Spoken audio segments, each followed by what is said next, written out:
Guess what? Guess what? This week we get to talk about AI again. Hey, we also get to talk about Ring doorbells are watching you, watching your every move. Hey, right? Discord thinks we're all children. Ventrilo, anyone?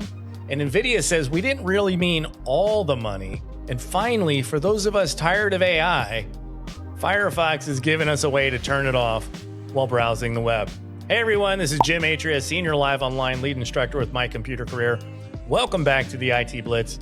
Here's what's happening in the IT world. Private eyes are watching you. I know that's going to wind up in the Blitz now, right? All right. Ring doorbell's Super Bowl ad, Find Your Dog, means build a surveillance network. Ring aired a super creepy Super Bowl ad for Search Party, an AI feature that scans neighborhood cameras to find lost dogs. Upload a photo, and a nearby Ring camera automatically searches their footage for a match. Here's what they didn't mention. It's facial recognition technology, creating a network of surveillance systems across entire neighborhoods, enabled by default on all Ring cameras. Ring says Search Party can't process human biometrics yet, but they also just launched Familiar Faces, which absolutely does facial recognition on humans at your door. So that's a fun contradiction. Amazon owns Ring. Shock, shock. Ring partnered with Flock Safety and Axon companies that make law enforcement surveillance tools. Local police can request Ring footage through these partners. 404 Media reported local cops have been searching Flock's networks on behalf of ICE and Border Patrol. Right? Ring's founder returned to the company because AI could zero out crime within the year. That's the pitch. Mass surveillance is the method. Here's what this means for you. Consumer IoT devices aren't just conveniences, they're infrastructure. When your company deploys smart cameras, voice assistants, or connected sensors, you're building a data collection network that somebody else controls. Read the terms of services, understand where the data goes, because Find Your Lost Dog today becomes track everybody in your personal neighborhood. Also, maybe just put up a lost dog poster like a normal person. God, it's starting to get like 1984 every day. Discord goes teen by default next month. Remember Discord announcing their IPO? Now they're rolling out mandatory age verification globally starting next month. Here's how it works.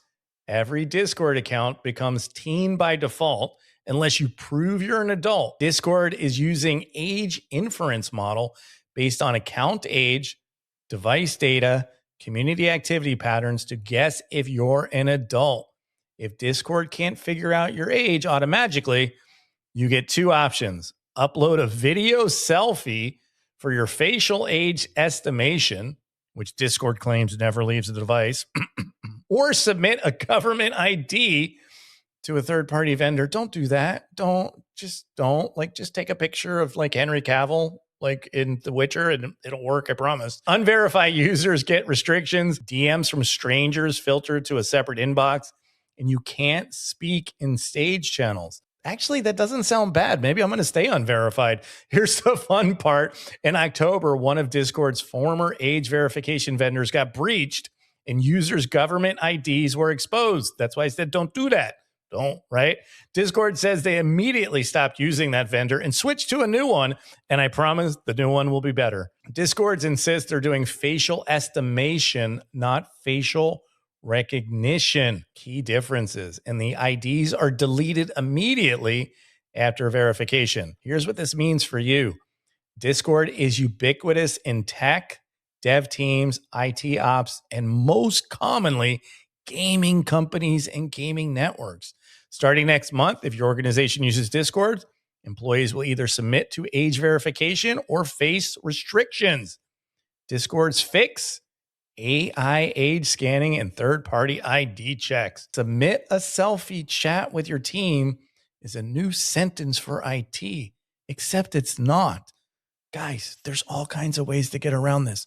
Figure it out. Be from Bikini Bottom if you have to. And also, web searches for Discord alternatives have gone through the roof. People are now looking back for TeamSpeak and Ventrilo. Maybe it's time to bring back those personal servers. We'll see. NVIDIA backs away from $100 billion OpenAI investment.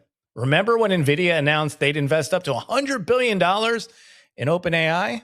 Well, that deal just stalled. NVIDIA's CEO, Jensen Huang, has been privately telling people the agreement was non-binding and not finalized. He's also been criticizing OpenAI's lack of discipline and expressing concern about competitions from Google and Anthropic. Translation: NVIDIA got close enough to see OpenAI's burn rate and backed away slowly, right? They said, I'm just going to go stand over here now. The companies are now discussing a smaller investment of tens of billions instead of 100 billion. Here's what this means for you. NVIDIA just became the first $5 trillion company by selling AI chips. Now they're having second thoughts about investing in their biggest customer. I mean, the snake can only eat itself so many times. When the company selling the shovels questions whether or not the gold rush is real, that's worth noticing. OpenAI is spending heavily on data centers while losing money. Even their suppliers are skeptical. Learn the infrastructure, but don't assume the business model works just because the technology is impressive. And file this under shocked by nobody. Firefox, we love you, Firefox. We truly, truly do love you, Firefox. Firefox adds an off button for AI.